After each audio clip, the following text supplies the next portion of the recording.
Bitcoin.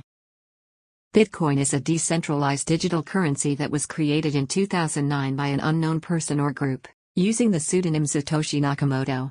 It is based on a technology called blockchain, which a distributed ledger that records all. Bitcoin is designed to be a peer-to-peer payment system, where transactions can be made directly between users without the need for a middleman such as a bank or financial institution. It operates. One of the unique features of Bitcoin is that it has a finite supply, with a maximum of 21 million Bitcoins that can be mined.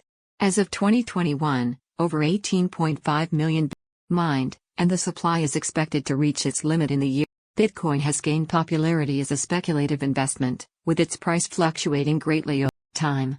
Its price is determined by market demand and supply, and it is often subject to large price swings in a short period. While Bitcoin is often associated with illegal activities due to its anonymity and decentralized nature, it has also been adopted as a legitimate payment method by some merchants and businesses. However, it is important to note that Bitcoin transactions are irreversible, and there is no central authority to reverse. Bitcoin has also been criticized for its high energy consumption and environmental impact. The mining process requires a significant amount of computational power and energy.